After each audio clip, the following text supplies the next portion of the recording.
Hey everybody, so I have here the Teclast T20. So Teclast is a company based in Shenzhen. They specialize in making budget or entry-level tablets for Western audiences. So this is the T20, and it's not too new. It came out like 3-4 months ago. I actually am just really late to this, and I actually should apologize to people at Teclast because they got me this tablet back in like I think November. I just didn't have time to review this, and then also I was having problems with this tablet's software at first, but after I wiped the device and rebooted it, everything now works fine. So you see, it's a metal unibody with a fingerprint sensor. This is one of the selling points of this tablet because the price range, it's I think under $220 US, and usually at this price range you don't get a fingerprint sensor on a tablet. And on top of that, you see there's a SIM tray right here and a headphone jack. So the SIM tray is the second big selling point because you can put in a SIM card and use this like a phone. This supports up to 4G cellular activity. So that means you put in a SIM card, you can take this on the go and do work anywhere, anytime. And that's actually been my main use of this tablet because this size is pretty perfect for me. It's not too heavy, it's not too bulky. So I've been using this as my portable writing machines when I go out and about and I don't want to lug around my iPad Pro or my MacBook Pro, both of which are heavier and bigger than this. You guys know I have a little foldable keyboard, so I just basically set up the foldable keyboard and I'm ready to go. I've been writing a lot of documents on this and it's pretty good. And then the second use of this is obviously this 10.1 inch display. It has a resolution of 2560 by 1600, so that's pretty good. That's a PPI pixel per inch of 299. Definitely crisp enough to surf the web and also watch videos, and I definitely watched a lot of videos on this. In fact, let's play a video right now. So this is an LCD panel. So colors are not the most punchy, but the display looks good. Viewing angles are also excellent, and the max brightness, I think it gets above 400 nits. Wait, almost dropped this. And the max brightness, it actually gets above 400 nits, so I definitely was able to use this out in public under the sun, and I'm able to see. It does get a little bit faint when the sun, it's an overcast day, but otherwise not too bad. Construction's pretty nice of this overall device. Anyway, let's back on this video before I get distracted. Let's go over the rest of the specs. So you have a Helio X27 chipset inside, and 4 gigs of RAM and 64 gigs of internal storage. So 64 gigs of internal storage is a little bit low, but fortunately this tablet supports external storage via TF card. Let's see, what do you put it in? You put it into here, the same SIM tray. So TF card, it sucks. It's not as good as micro SD card, but hey, you know, it is what it is. At least you can expand the storage if you want. And you see, another good thing is this tablet charges via USB-C. So that's another thing. A lot of the cheaper tablets I test, they still charge via micro USB, and it really annoys the hell out of me. Everything nowadays should use micro USB-C. Oh, not micro USB-C. Everything nowadays should use USB-C. So now in terms of camera, you have a selfie camera right here. I think this is like a light ambient sensor.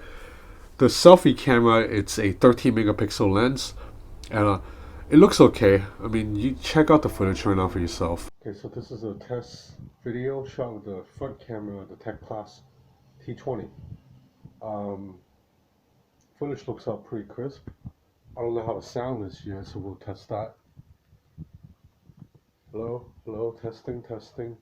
Around the back, the camera is also 13 megapixel, and again, same thing, it's okay. Like, it's definitely okay if you just need to take a picture of something really quick to send to a friend for reference, but it's not something you want to use full-time as a camera. It's not too great. So this is how it looks at night. It's serviceable, but there's definitely a lot of noise and it really struggles with exposure. But you know, like I always say, you shouldn't use a tablet as a camera anyway. So the Helio X27 chipset, it supports GPS, so that means you can run Google Maps on this without any issues. And I play Hero Hunters on this, which is a relatively graphically intensive game, and it handled the game okay. Like, the graphics look a little bit choppy when you blow it up to 10.1 inches, but you can definitely play this fine. Although I do think holding a tablet to play a game like this, it's a little bit rough because it's a little bit too wide. Like, even just aiming around, you have to move your finger quite a bit. So we'll check out Geekbench really quick. The score is like respectable. 4181 multi-core, 1253 single core. So definitely powerful enough to play games, watch YouTube videos, and just get work done. It's not anything, you can't edit 4K videos on this, and you won't be able to do like heavy, intensive tasks. Now you see right here, this is a problem. Software is Android 7.1.1. I have no idea why the software is this outdated. Like, you can't even give us Android 8. Seriously? Android 7.1.1, and you see security patch July 5th, 2017. It's 2019 right now. This security patch is so freaking outdated. I don't know what the heck is going on. But at least the software is clean. This is initially it came with a lot of Chinese bloatware, which I hate. But fortunately, you can delete most of them, and then you can make it look mostly like stock, except there is no app tray. And it's this really funny thing that I always find in this tab is when you swipe down a notification shade. Look at how small a notification shade is. It's just weird to have it this thin compared to a display this wide. And then you see you have these navigation buttons here. You have the traditional 3 buttons set up here: home, back, square, app overview, and you can jump back and forth between apps, and you can long press it to go into split screen mode too. And split screen mode works great. So I've done a lot of like watching YouTube videos while writing a paper on the left.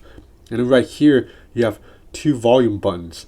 I'm not sure this is needed. I would have preferred just let me adjust it myself up here. Like, I don't need volume buttons down here, but it is what it is. And you are able to hide the navigation bar if you want. So like I said, one of my main uses of the Teclast T20 is as a working machine. So I wrote a couple articles on this via the keyboard, and I also do a lot of reading. So I like that when you do reading, Teclast includes a reading mode, which basically turns the screen black and white.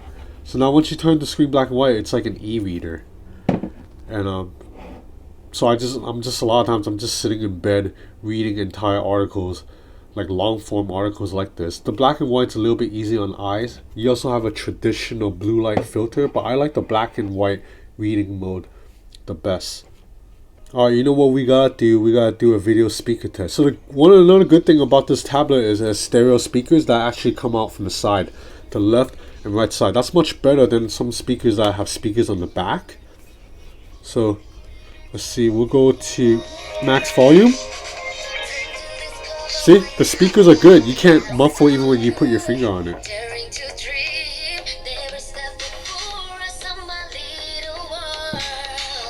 See, viewing angle is excellent on this thing. So like I said, 2 main use for this tablet is to do work and to watch movies, because this is a really good media consumption device. It's light, it's portable, the device feels good in the hand, it's metal unibody, and the sound sounds pretty damn good. So in terms of battery life, the Teclast T20 has an 8,100 milliamp hour battery inside, and it's been more than enough to power the device all day. Like, I took it out and I used it as my work machine, and I basically sat at a coffee shop for like 6-7 hours writing a paper, and it only drained about 65% battery life. So this can definitely last you like a full day of office productivity work. Now granted, I was only writing papers, reading articles, and watching videos. Not these type of videos, actually videos for work. So if you do something a bit heavier like gaming, then I would expect battery life to drop a little bit. But yeah, that's it for now. This is a Teclast T20. It's selling for about $220 US right now. But Chinese New Year is just around the corner, so there should be some good deals coming up. I would suggest checking out Teclast's website or GearBest in any of that. Thanks for watching.